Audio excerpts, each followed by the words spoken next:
Okay, so nobody heard that. Welcome to the 11th annual Transforming the Teaching and Learning Environment virtual conference presented by Northeastern State University. We have sessions all the way to this Friday, February 14th. I'm Bob Ailes, I'm your moderator. All of our sessions are closed caption. To view the caption, simply click on the closed caption icon on the toolbar at the bottom of the screen. Today's session is Teaching for Long-Term Learning, the only kind of learning that matters. We're fortunate to have with us Terry Doyle, who is Professor Emeritus from Ferris State University, where he spent 38 years, 13 of which he was the senior instructor for faculty development. So without further ado, let me turn it over to Terry. Welcome, everyone. Thanks for joining in this afternoon. We're going to explore the research that leads us to an idea that really developed out of my own personal experience as an undergraduate, even though that was some 50 years ago. And that was that I took 2 years of college Spanish, got A's. I even moved to Venezuela when it was a sane country, taught school there, dated a Venezuelan woman and her 2 brothers, her 2 sisters, and her mom, which was the culture there. But I don't really speak any Spanish. Maybe 30 words, I can get a beer or a pizza. So the point was that my transcript, which says I kind of learned Spanish, isn't really accurate. I didn't really learn any Spanish because I can't speak it, I can't write it, and I can't read it. So I've been working lately in my presentations and my writings to really focus on how can we as learner-centered teachers really produce more long-term learning, which in my mind is the only kind of learning that matters. Most of us, if we're in our late 30s, 40s, 50s, did not grow up in the kind of world that our students really have grown up in. Just to give you an idea of the pace of change that our students face, this is an example from 1971, the Intel chip processor, the first one that Intel ever made. And today's chip, as you can see, is 3,500 times faster than the original one they made, uses all kinds of less energy and 60,000 times lower in cost. Just to put that in perspective, if the same thing had happened to this Volkswagen Beetle, 300,000 miles an hour, 2 million miles to the gallon, and it would cost 4 cents. So the pace of change is really quite remarkable. For example, UNESCO says that basically there's about 2.2 million new books published worldwide every year. So this is a really growth knowledge environment that our students live in and go to school in. So I want to begin by making sure that we delineate between what I call initial learning, which by definition is when there is a neurological change in the brain and we form new connections and prune back other connections. And in a sense, the brain recalibrates itself based on each new learning. So when you have students in class, that's what they're doing. They're doing initial learning. They're making neural connections for the new information. They're connecting it up to prior knowledge. But whether that information ever stays with them is completely different than the initial understanding part. The definition of long-term learning is right here. Learning is the ability to use information after significant periods of disuse. And it's the ability to transfer that information from one context to another. So when we say a student has learned, what we really mean is that 6 months later, a year later, if they need that skill or that information, they actually have it available to them. And they can take that information and solve new problems with that information, even though that problem is even just slightly different than the original one that they learned it with. So to look at it in a basic, simple way, this is what I believe leads to long-term learning. And it's something that I've written about and talked about for the last 15 years or so. It is the one who does the work, does the learning. Our job as teachers, facilitators of learning, is to get the students to do as much of the work as possible. the reading, the writing, the thinking, the listening, the sharing, the presenting, all of that, the more work they do, the more likely they are to result in long-term learning. If you're familiar with the Classroom Assessment Techniques book, Thomas Angelo and Patricia Cross's book, Thomas Angelo is famous for saying, teaching in the absence of learning is just talking. And that's really what we're talking about today, which is it is all about learning. So the first step, if we're going to do a good job of producing long-term learning, obviously we need to know how students learn. So let's explore some of that right now. To understand how our students learn, we need to understand how they take in information, process the information, and retrieve that information from memory. If we don't understand how that takes place, it's really not possible to develop a teaching practice that will make any real sense. Okay, so there are three things that I'd like you to think about as you think about how you're teaching right now, or those that you work with, maybe if you're a faculty developer. These are the three questions I think that are absolutely key in terms of developing a teaching practice that really works. Number one is, what would make you happy that your students still knew and could apply a year after you had them in class? Okay, in other words, if it doesn't matter to you that they remember it and can use it, then why is it in your class? We already live in an environment where there's so much information that we're stuffing the sausage with 10 pounds of meat when it only can take 5. You know, higher ed is terrific at adding new things and really poor at subtracting things. There's always say, well, let's add this to your class. Let's add this to the curriculum. Let's add this to general ed. But it's very rarely that we say, well, let's take this out of your class. What I'm asking you to do is think about what you teach, the content, the skills, the behaviors, the attitudes, whatever it is, and focus on those things that really matter, that are really important, that the students a year later still need to know. The second question is, what can they do for themselves? In other words, what learning can they do on their own, by themselves, using the internet, the kind of the infinite knowledge base that exists today, so that you, the teacher, can spend more time on the most important, challenging, difficult parts of the class. The students need to do the work, right? The one who does the work does the learning. So one of the keys to moving towards a long-term learning model is that we give the students more work to do on their own, with help if needed, but on their own, so that we can really focus our time on where we really need to be helping them. And the third thing is we need to choose teaching actions that optimize the opportunities for students to master and hold on to the learning. And that's what we're going to explore today. What are these teaching actions that optimize learning and that produce longer term learning? That's what we're here to talk about today. So I'm going to begin with the student. Obviously, everyone listening to this today knows that it's a mutual, we would hope, admiration society between the students and us in terms of producing learning. If you think of everything that affects how a human being learns, we're going to take a college student, everything that impacts their learning, teachers control about 10% of it. We have no say over their genetic makeup. We have no say over their home environment. We have no say over whether they'll even do the work. We have no say whether they are hydrated or eat food or anything.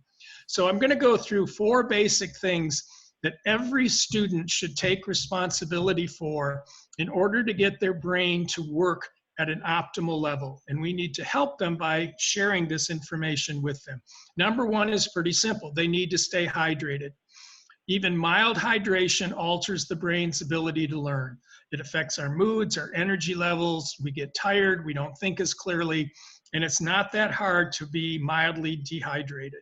Okay, think about it this way. If you go to bed at 11 p.m. and the last time you had any liquid was, say, 10 o'clock, and you get 7 or 8 hours of sleep, you've now gone 8, 9, 10 hours without any hydration, right?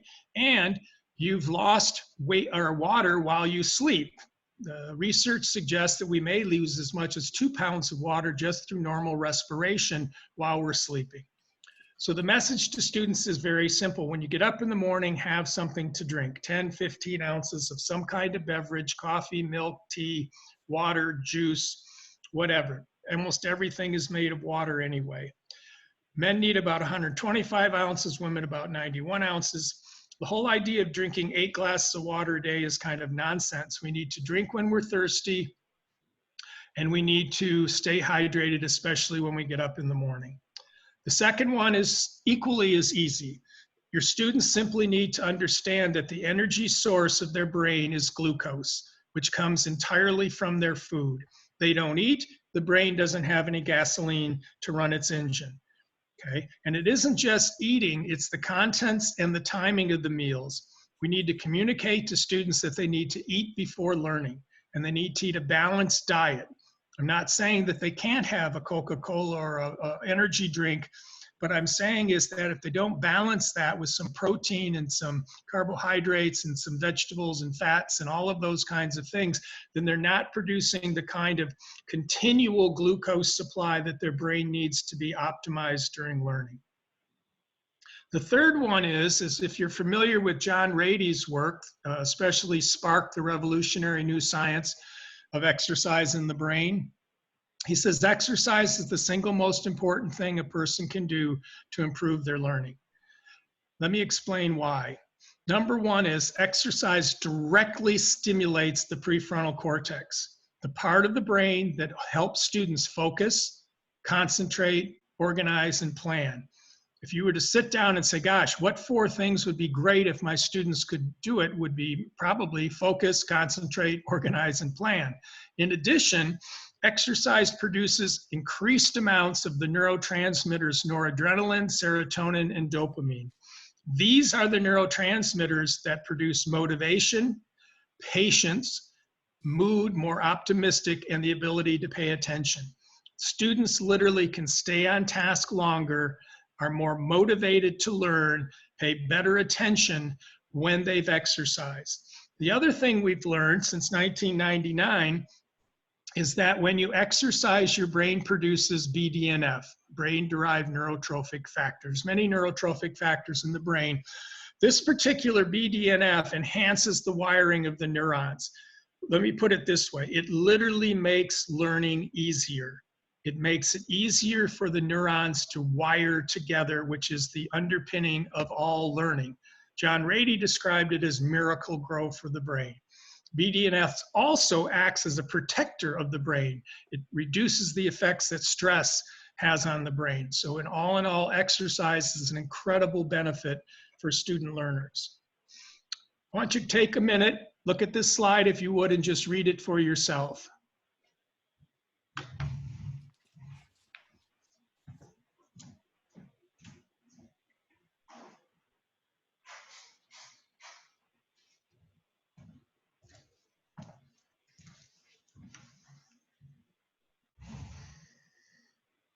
So would you be interested? It's sleep, right? Everybody knows that.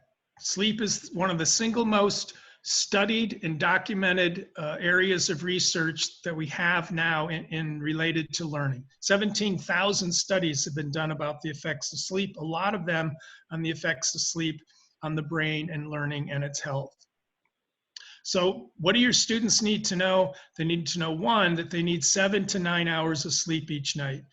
They'll say they don't, it's nonsense, they do. Without that kind of sleep, the brain cannot function at an optimal level. In fact, what we're going to show you here is that even less than 7 hours one night, just one night, results in poor retention, more irritability, difficulty with memory, slowed reaction times, and unfortunately, a depressed immune system. This is all from Matthew Walker's book, Why We Sleep, came out a couple years ago. He's the head of sleep science at the University of California, Berkeley, one of the major leaders in sleep research. Sleep effects on learning and memory. So here's the basic thing the students need to know. We make memories during sleep. So a student goes to class, pays attention, understood what was going on, maybe took some notes, goes home, and even studies, and then gets 4 hours of sleep. And the result is that all of that effort, going to class, working hard, all of that is absolutely ruined, because sleep is when the memories are made. And without enough sleep, the brain doesn't have time to process that information, make the connections, especially the second half of the night, which is REM sleep, where we make those connections. The student is actually sabotaging their own learning. Here's how it basically works. The students need to understand that we, the teachers, teach to their hippocampus. Okay, that's the working memory. All the information that's recorded during the day in the hippocampus, that which is important, gets sent out of the hippocampus to the prefrontal cortex during sleep. Okay, everything else the hippocampus tries to get rid of. So one, you'll see immediately that the students need to indicate what's important. Well, you indicate what's important to keep by studying it, by paying attention to it, by reading it, writing it, sending the brain messages that you're using this information. So the hippocampus then sends that information. What the brain does, especially in the second half of sleep, is it searches every possible connection it can find for the new learning, making every connection possible. It's an amazing thing to think about, but your brain literally searches every memory you've ever made to try to make connections for the new learning. Finally, during REM sleep, it consolidates these new parts of learning information to the previously held information, producing new insights, sometimes creativity, solving a problem. This is what happens when they get enough sleep. The brain also practices new motor skills, literally thousands of times during sleep. New motor skills are practiced while we're asleep. The studies came out of musicians that would wake up and be able to play a piece of music better than they could when they went to bed. They literally got better during sleep. The last thing I want to share here about sleep is that two major problems. Students who use those energy drinks, and a lot of them do, caffeine, unfortunately, blocks the release of adenosine. Adenosine is the chemical that actually puts us to sleep, okay? Adenosine is the chemical that puts us to sleep. If you drink caffeine, which has a half-life of about 5 to 6 hours later in the evening, they're definitely going to interrupt their sleep, make it harder for them to fall asleep and to get good, comfortable, natural sleep. Okay, there are exceptions. Some people do have a gene that processes caffeine faster, but it's unusual. The second thing the students need to know is that drinking alcohol prevents the brain from even getting into REM sleep. I just mentioned REM sleep is when all the new information gets integrated and connected. That doesn't happen if you don't get into REM sleep. Alcohol prevents that from happening. In fact, Walker writes in his book that if you really want to learn something and you want to be ready for a test and you want to do well, don't drink. It's as simple as that, don't drink. Okay, so we're going to move on and we're going to talk about some very specific teaching practices that lead to long-term learning. Number one is, and I'm sure you're already doing this, but it's vital that we teach in a multisensory way. Here's the simple thing. Even though there was years and years of people talking about learning styles, the truth of the matter is that we actually don't really have learning styles. We have learning preferences. What you need to know and what your students need to know is that we are visual and auditory learners. Evolution made us visual and auditory learners. 33% of the brain is devoted just to vision. Okay, think about it this way. 300, 400,000 years ago, what was really important? See what you're hunting so you don't starve to death. See the big animals so they don't eat you for lunch, right? See a place that's safe for you and your family to sleep in. See a mate so that you can pass on your genes. All of these things were tied to an evolutionary development to making sight so important. As auditory, the same way. Hear the predators, hear the storms, hear the children's cries, okay? The reason we want to teach in a multisensory way is that each sensory pathway creates its own memory pathway, right? So you're going to have visual memories, auditory memories, tactile memories, memories for smell, memories for taste. When you teach in a multisensory way, you're making it easier for the students not only to understand because they can make connections through the different pathways that they have. They can go to their visual memories and make a connection, or their auditory memories. And they're going to make memories that night during sleep and when they practice long term in each of these sensory pathways, meaning they have 3 or 4 or 5 ways to retrieve their information, not just one. Okay, here are some examples of what I'm sure you're already doing in your teaching, using visual images that reinforce the new learning, cognitive maps, video clips, students to visualize new concepts, especially complicated, complex ideas. If you can ask the students to visualize what that might look like, how that might work, you're actually helping them use multisensory processing. Here are some of the sensory practices that students need to use. Annotating when reading. Okay, I was a reading teacher. My background is in reading and learning disabilities, and annotation is the single most powerful reading skill, because you have to translate information from the text to your own words and you write it down. It's a really powerful tool. And these are a bunch of other ways you can see: drawing pictures, visualizing, using smell. Smell, which is, by the way, the most powerful memory cue that we have, often isn't used in learning, and it should be. It's an easy way to trigger a recall as we tie the smell to what we were learning at the time that that happened. The second thing is that the brain does everything in patterns. Okay, it is literally a pattern-seeking device. So what we seek to do in teaching is to connect the new information that our students are being asked to learn to the existing patterns of information, their prior knowledge, as effectively as we possibly can. Okay, when we don't, or when the patterns are not recognized, students get lost, stressed, anxious, fearful. Okay, first time they ever picked up a reading in Shakespeare probably was not going to recognize the language and the patterns of how it was written, or their first research journal. And I'm sure you could come up with many, many examples where they don't recognize and they kind of stare at you like, wow, I don't get it. I don't know what's going on here. Okay, so I have a little test for you. I'm going to show you 2 slides. I'm going to ask you which one would be easier for you to remember. Okay, you ready? Here's the first one. Here's the second one. First one, second one. Okay, I can't see you answer, but I know what your answer is going to be, which is the second one. Okay, and why is the second one easier?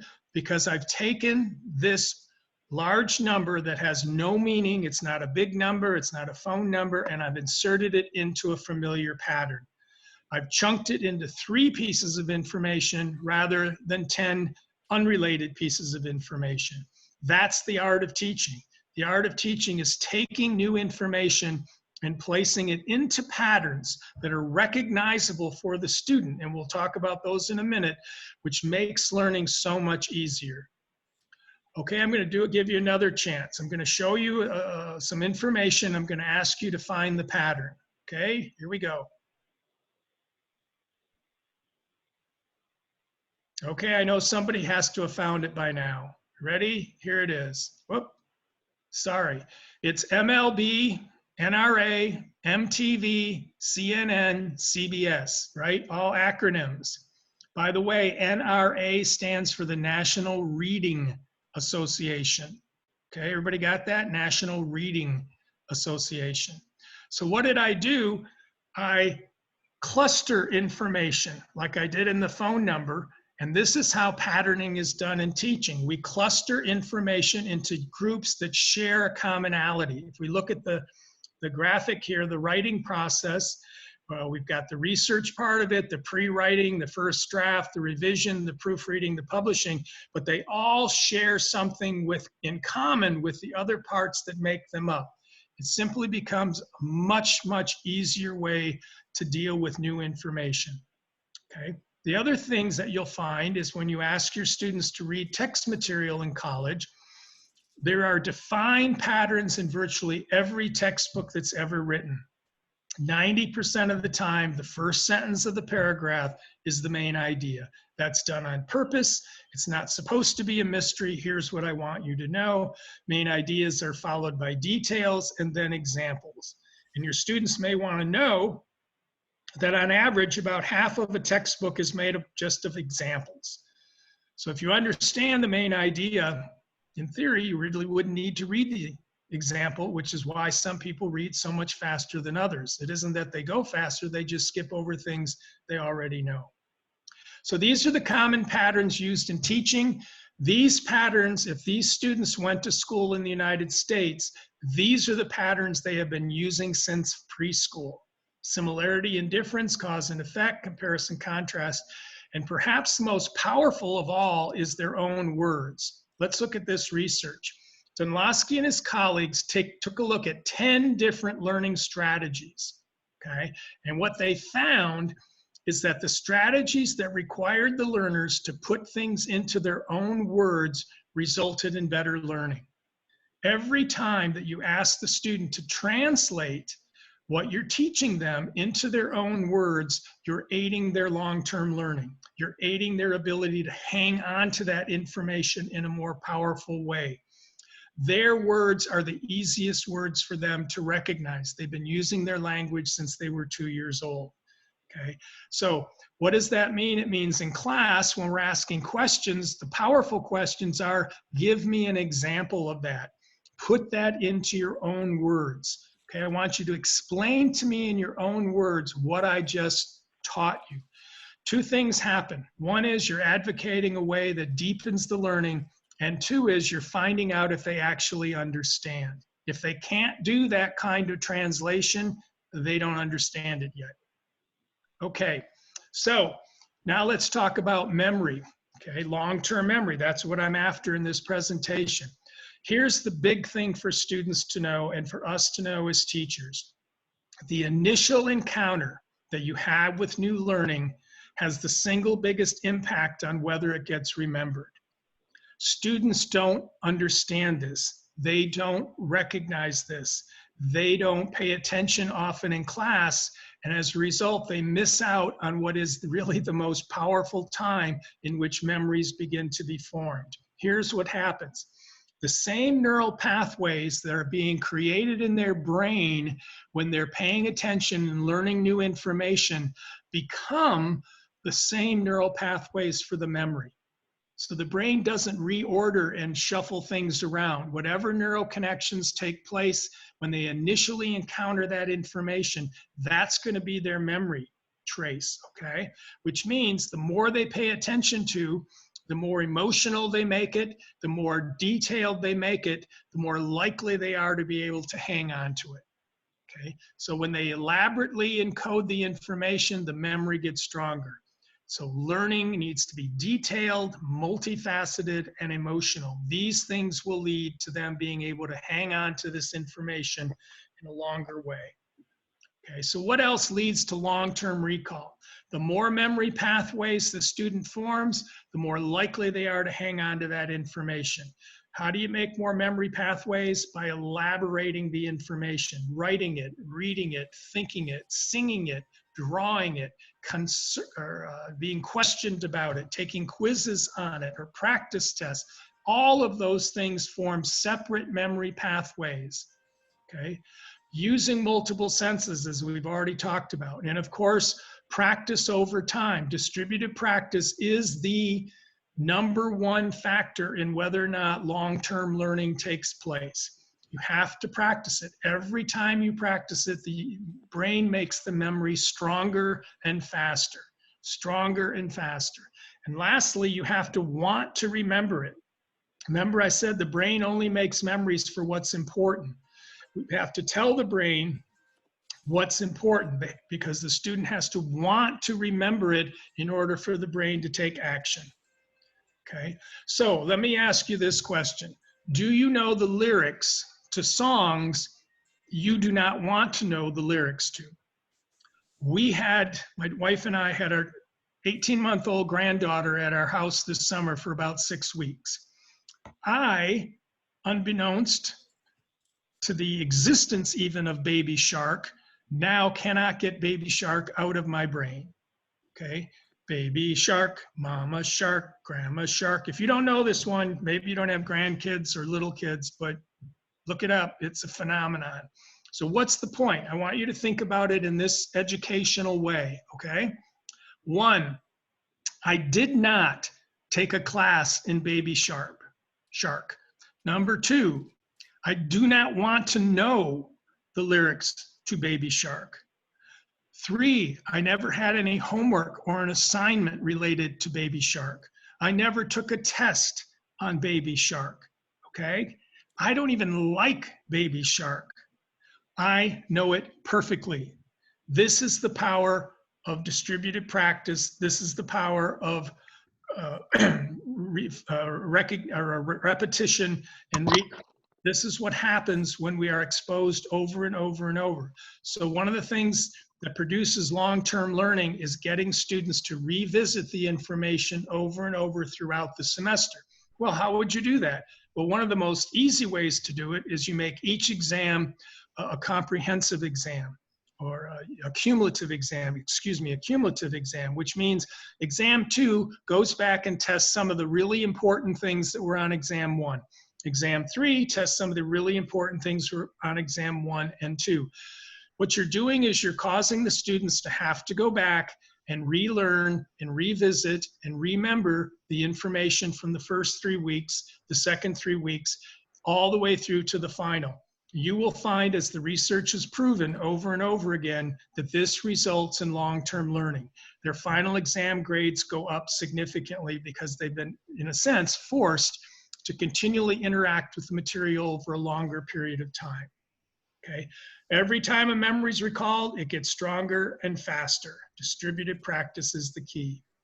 To strengthen our memories, it's vital to recall the memory from our brain. Okay. This is the key. If you think about how to study and you communicate to your students about how to study, please advise them, don't read your notes over. Don't reread the text. Don't read the underlinings in the text. Make flashcards, make quizzes, retrieve the information from your brain. That's what the most powerful process for memory is. You have to retrieve it. You retrieve it, it gets stronger. You retrieve it, it gets stronger. Don't ask the students, if you can set up some practice quizzes and practice tests, try to set them up so that they're not multiple choice. They don't choose an answer, they have to retrieve the answer from their memory, okay? So the other thing to understand is the human brain is incredibly efficient and it only makes memories for what's important. Everything else it gets rid of. So we have to tell the brain through our actions what's important. All right, so let's talk about ways in which to facilitate this long-term learning. Number 1 is, if you can create online practice tests and practice quizzes that are available to the students at any time for them to practice, you will find that you will dramatically improve their memory formation and their long-term ability to hang on to that information.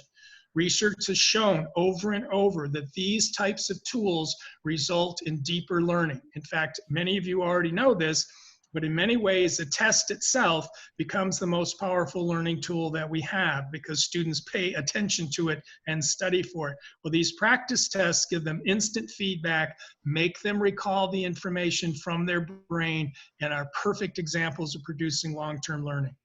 Secondly, just put them online, make them available anytime you can. Another way to do this, in addition to the practice tests and quizzes, is to get them, as I mentioned before, to develop note cards. And the reason for that is pretty simple. They can carry them with them anywhere. They just put them in their backpack, put them in their purse. They can study for 10 minutes before class. By the end of the day, they could have studied for 50 minutes of completely wasted time. But because they had their note cards with them, they could actually put that time into valuable use. Okay, so let's move on. Another key to producing long-term learning is to take advantage of the fact that our brain powerfully turns into emotion. In fact, a major key to having a learner-centered approach to teaching is to show and demonstrate the passion that you have for the content that you're teaching and the passion you have for the teaching processes that you choose. Okay, let's explore why.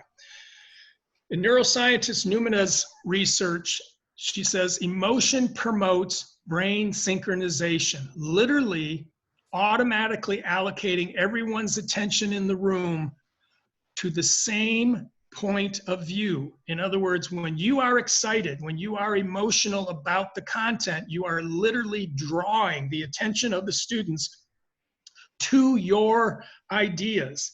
It's like they almost can't stop themselves from being attracted to the information because of the effect that mirror neurons have in our brains that are attentive to emotional outcome.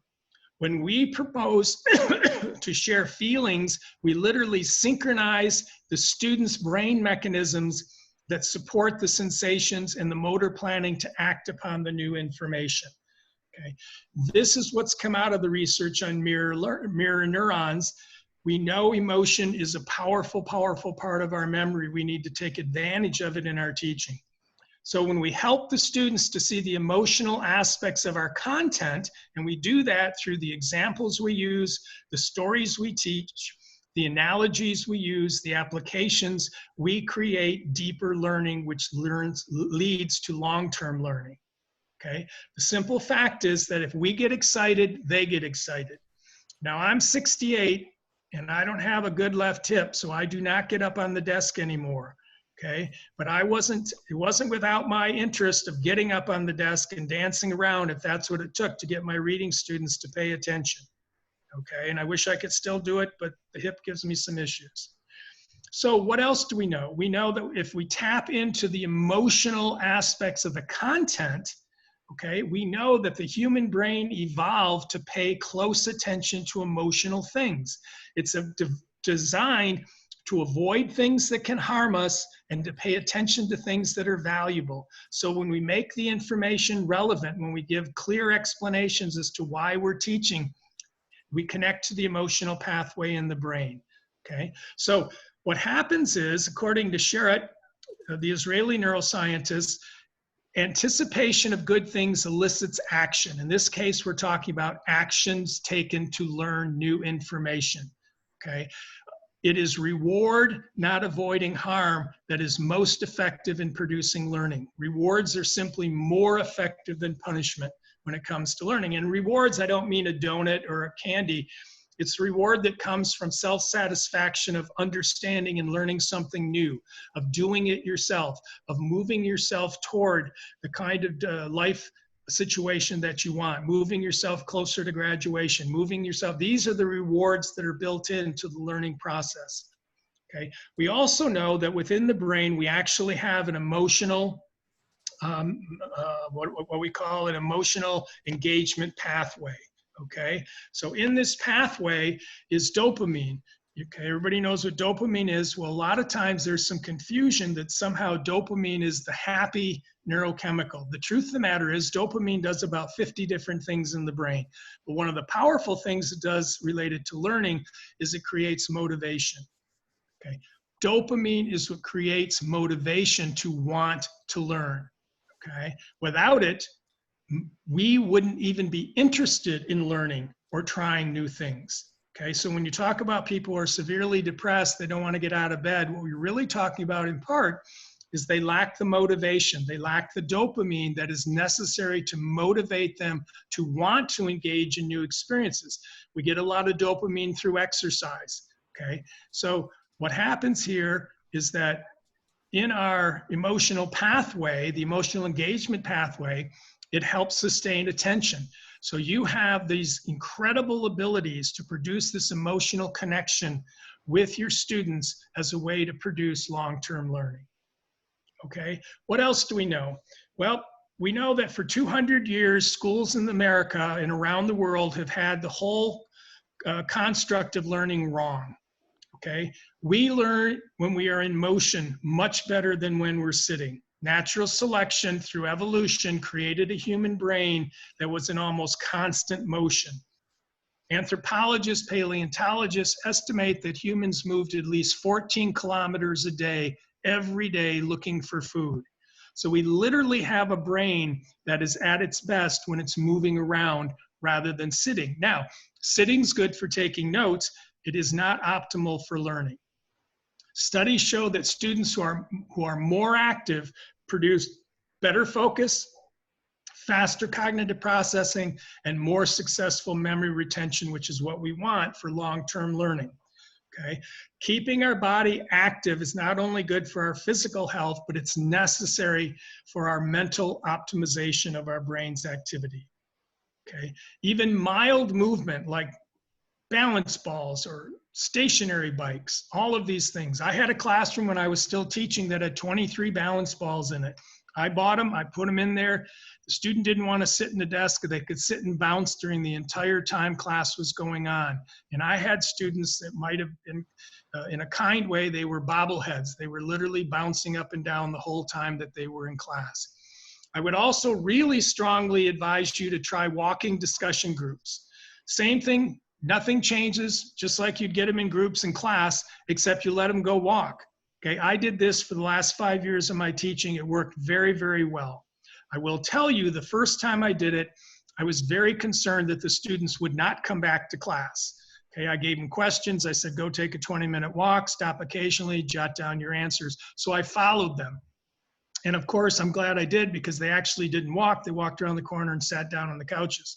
So eventually I got them shooed away and they did their walking. Two things happened. They did come back with their work done. And two, they were more energized when they returned to class. My class was better after a walking discussion group than before they took off.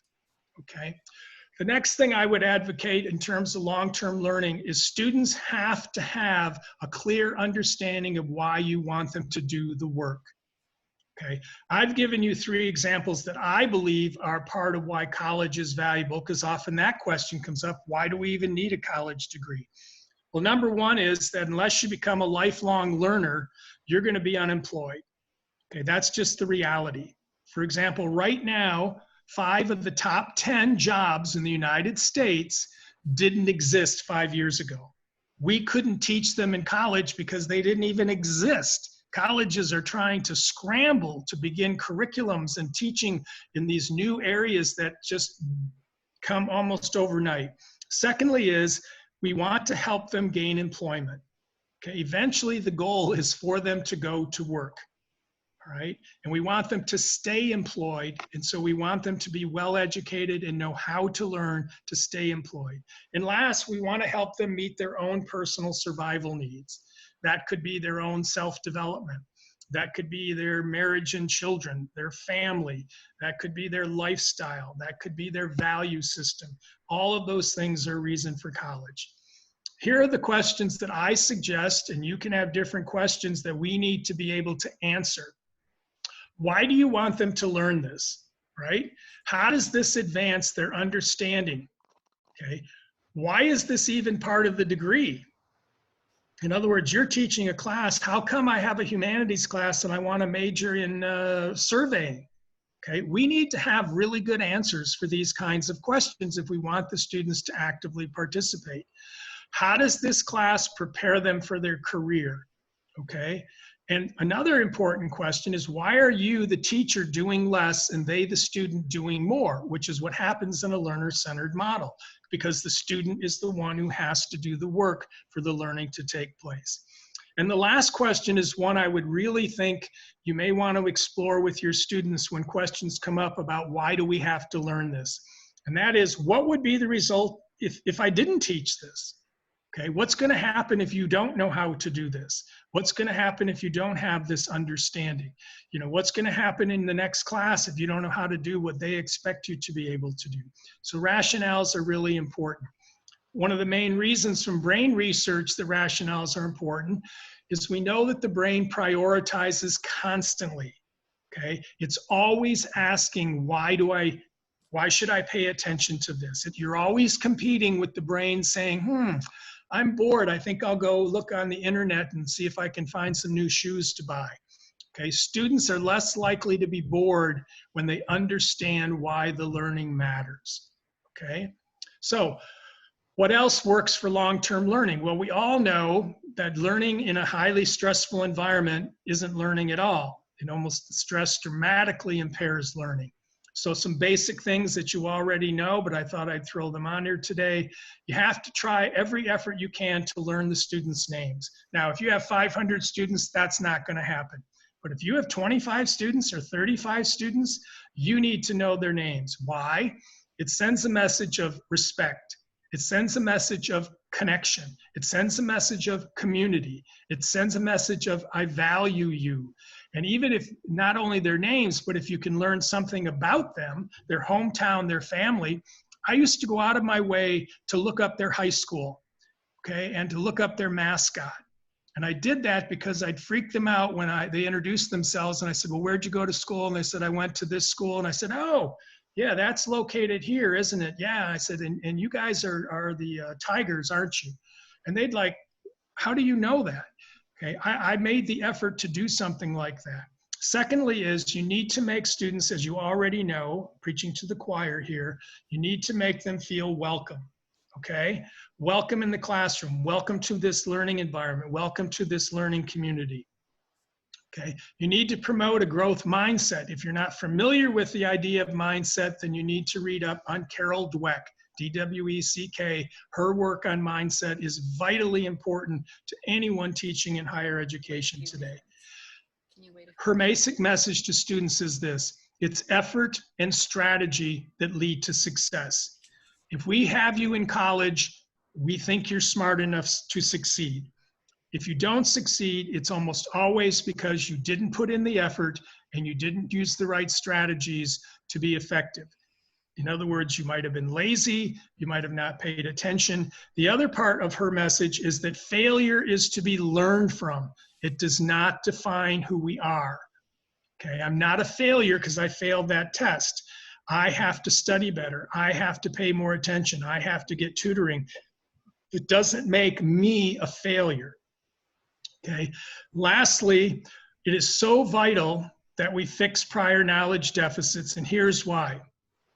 If you look at Daniel McNamara's work, in particular, this one study she found, she looked at effort, intelligence, attention, and prior knowledge. And what she found is that although effort, intelligence, and attention play a big role in learning, they are nowhere near as important as prior knowledge.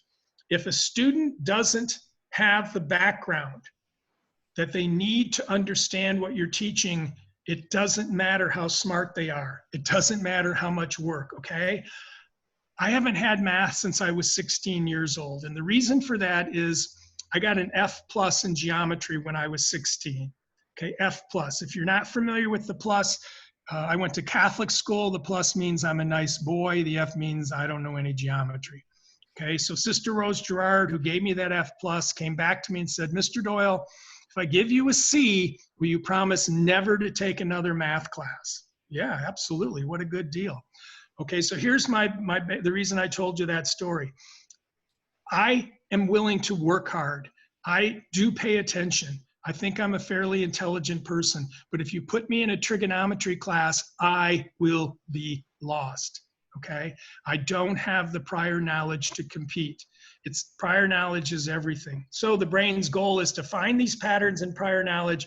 We have to fix that if we can. In some cases, we can't. It's just too big a gap. The student didn't work hard in high school. They're in college and maybe they shouldn't be. All right, deficits in prior knowledge need to be repaired if you enhance the likelihood of learning. How do you do that? Well, there are 3 different ways to assess prior knowledge, easy ways: a pretest, a questionnaire, or an essay.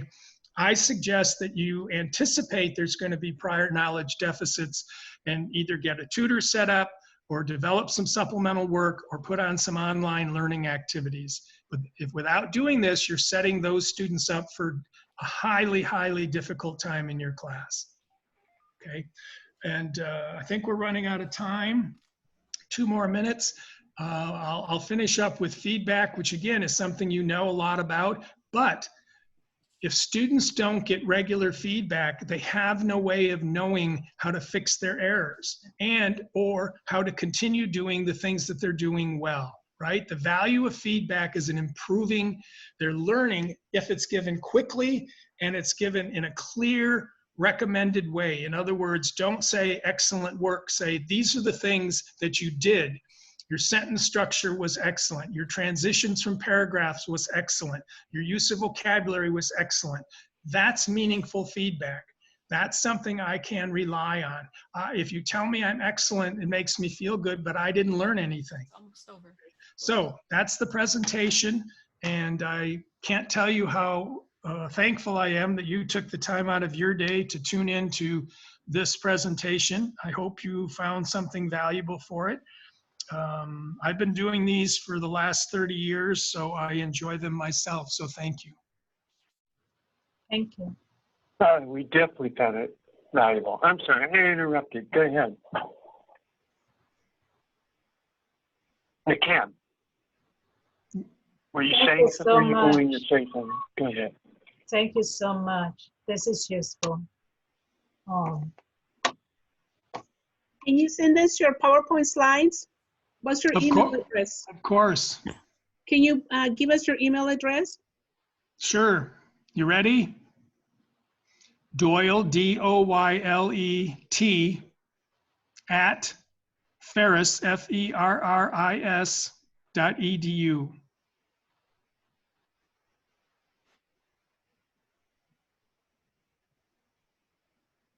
okay. The other thing, if you're interested, I have a presentation that I do for students that outlines all these things about how their brains learn, and I will give it to you for free. You may use it, show it to your students. I'd be happy to send that along as well. I try to get that distributed to as many students as can see it across the country, and it's easy. I think you'd all have the background you'd need to be able to use it. If not, you can always email me with some questions, but I'd be happy to share it.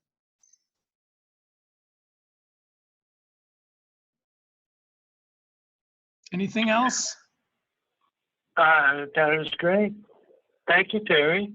Oh, my pleasure. I think we learned a lot. Obviously, people were really interested. Thank you. Okay.